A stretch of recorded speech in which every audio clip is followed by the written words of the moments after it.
Ayer se realizó un paro convocado por la Coordinadora de Sindicatos de la Enseñanza, la CESEU, en primaria, secundaria, UTU y también en las universidades.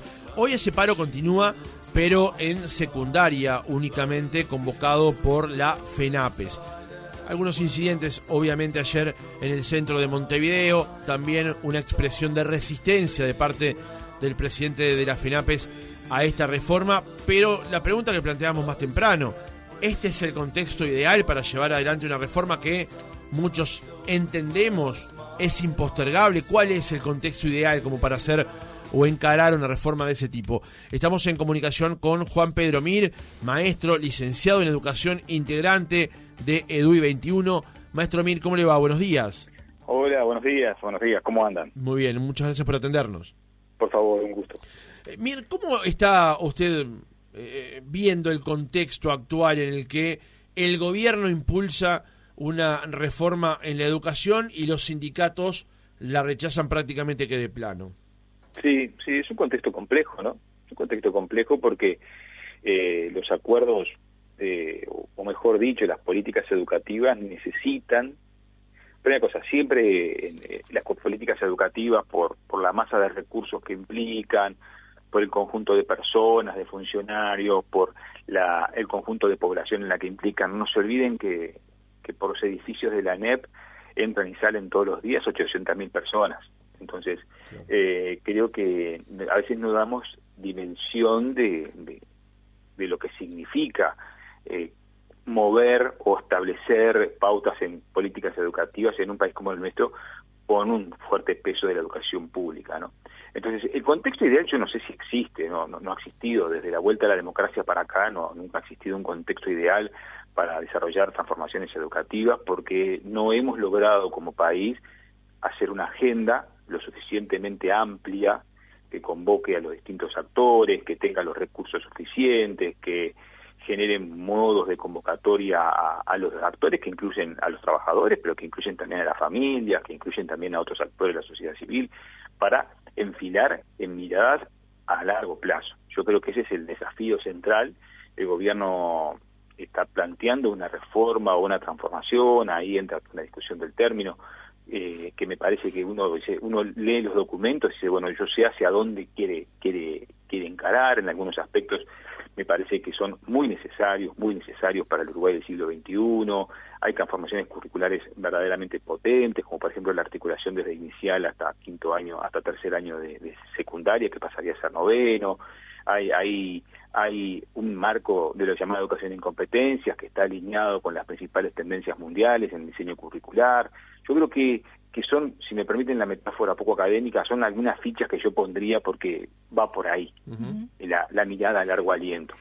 El tema que tenemos restricciones de carácter económico que se sienten muy directamente, ¿no? Se sienten restricciones económicas en cuanto al funcionamiento de las instituciones, en cuanto a la pérdida salarial de los docentes. Se siente una sociedad que indudablemente, por un lado, valora la presencia de los maestros y profesores porque son los que están todos los días, porque están en cercanía, pero por otro lado se da cuenta que la educación que reciben nuestros hijos necesita cambios porque no les da las herramientas para el futuro inmediato que ya tiene.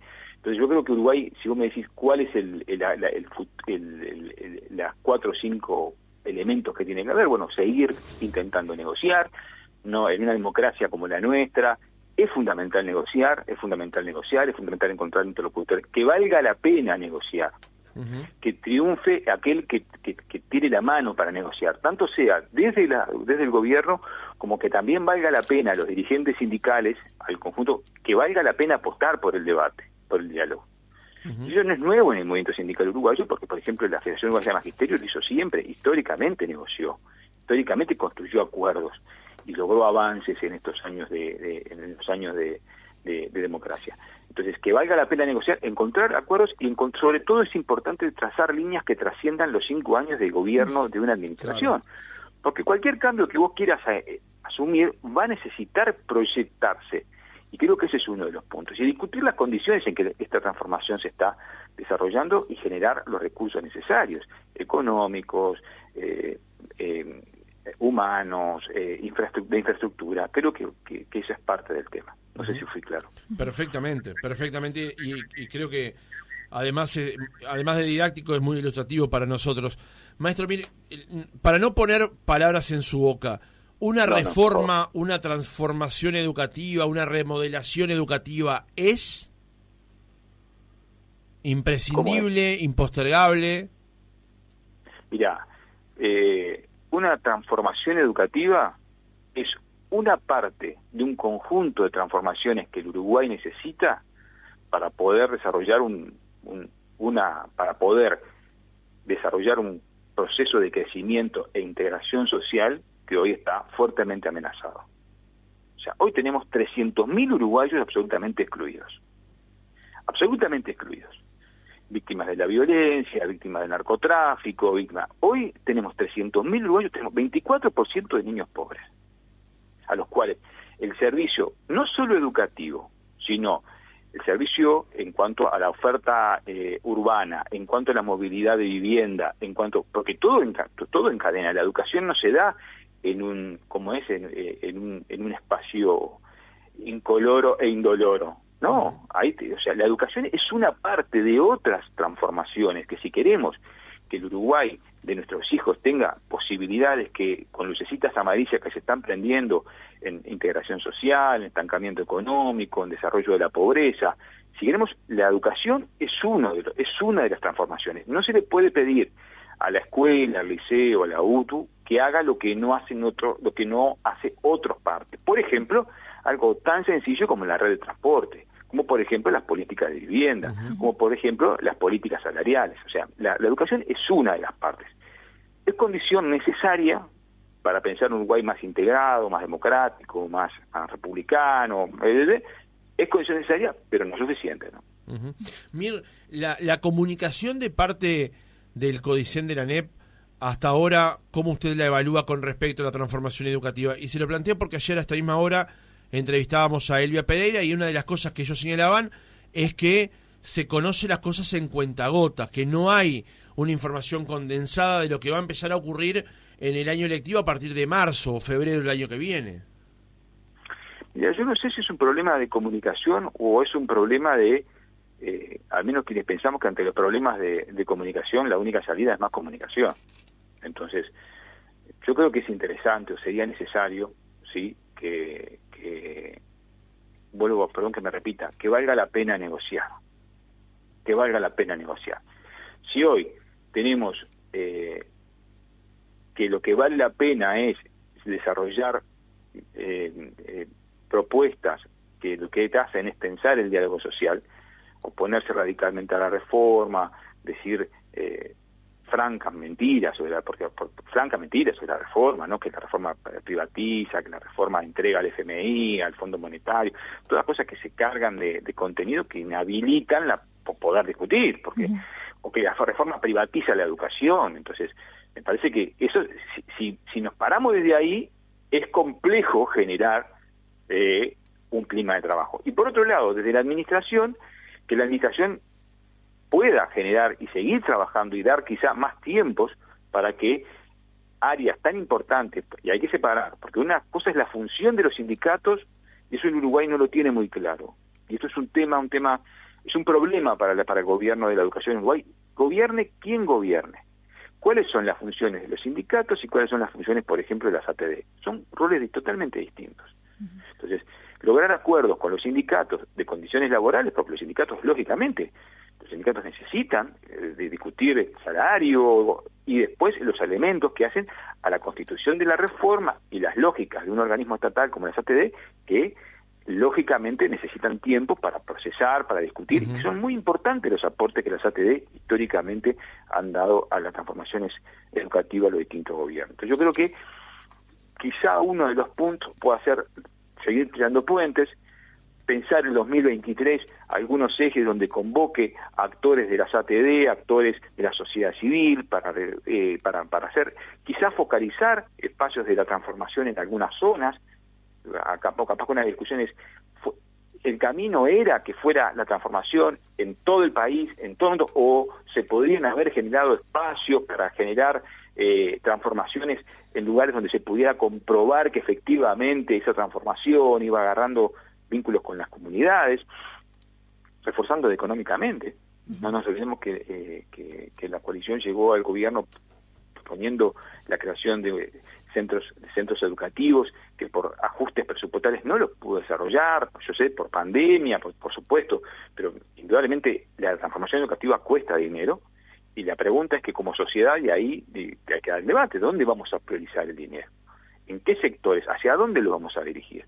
Secundaria, perfecto, pero también en la parte de educación inicial, en la parte de CAIF, en la parte sobre todo de ese bolsón de 300.000 uruguayos que son los que están en la situación dramática, ¿no? Mir, buenos días.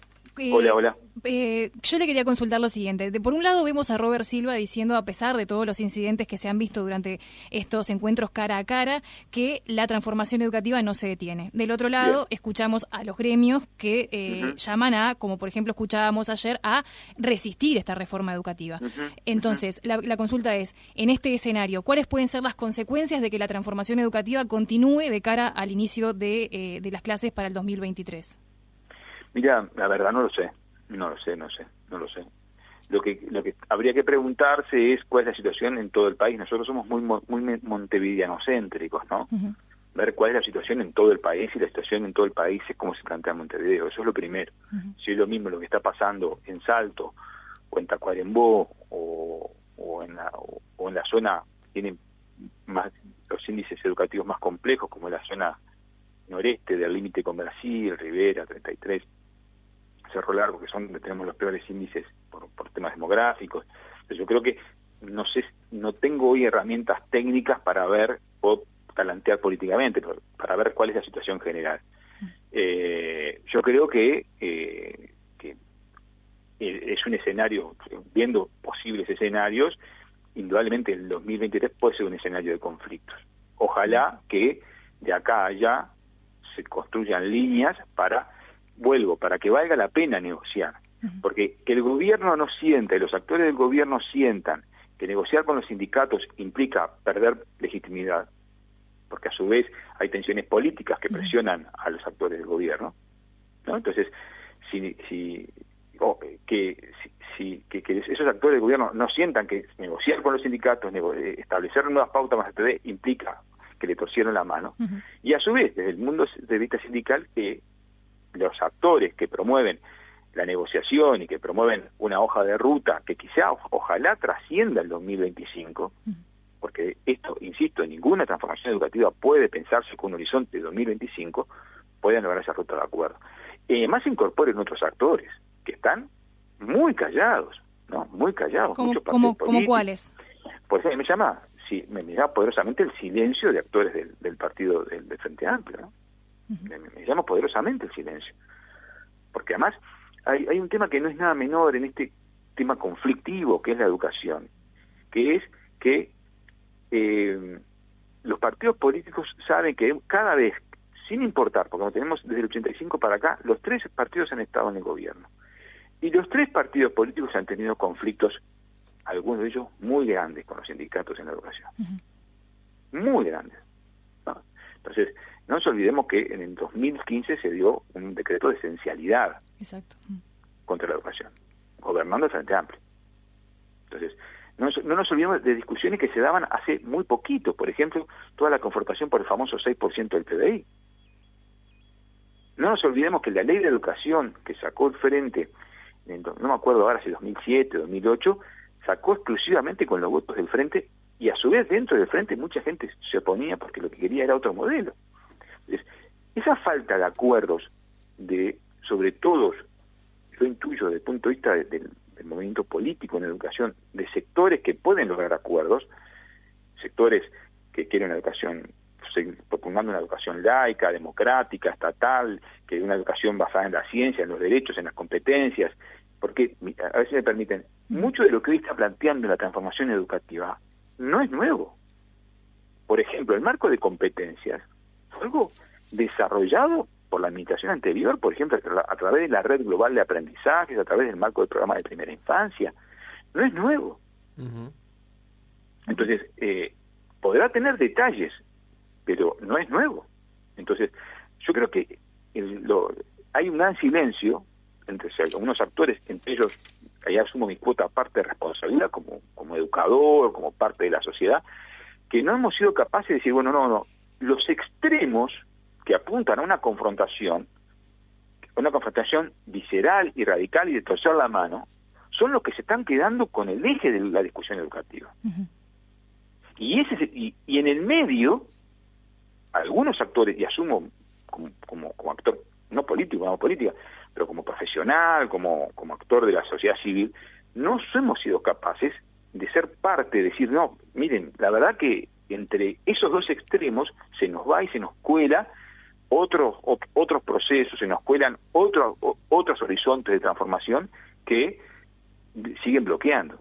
Y creo que ahí está el problema. Y hay actores que han optado por el silencio y otros actores se han sumado al coro de los extremos. Uh-huh. Y creo que en ese camino no es un camino que yo vislumbre al menos éxitos a mediano plazo, ¿no? Claro, la consulta iba en ese sentido, Mir, porque en este escenario donde se pueden visualizar que pueden llegar a haber más conflictos de cara al 2023, en definitiva los que siguen perdiendo horas de clase son los alumnos. Que da la sensación de que han perdido se ha perdido como en esta discusión se ha perdido el foco de quiénes son lo central en esta reforma, que es el tema de los alumnos y los estudiantes. Sí. Los conflictos, en general los conflictos, vivimos un momento muy duro para los niños y los jóvenes, con altísimas tasas de depresión, con altísimas tasas de problemas de salud mental, con altísimas tasas de violencia intrafamiliar. Estamos sufriendo las consecuencias directas de una pandemia que fue devastadora para la crianza de decenas de miles de niños. Estamos en un momento de baja de la natalidad que es histórica. Este año va a haber en educación inicial 10.000 niños menos, que es un tema general también. En el 2030 va a haber 20% de estudiantes menos en el sistema educativo, que tiene consecuencias económicas y tiene consecuencias laborales, que no está en el radar de nadie eso, ¿no? Claro.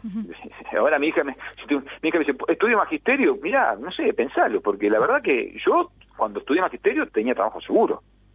Hoy por hoy, una muchacho que estudie magisterio, yo no sé si en 20 años tiene trabajo seguro.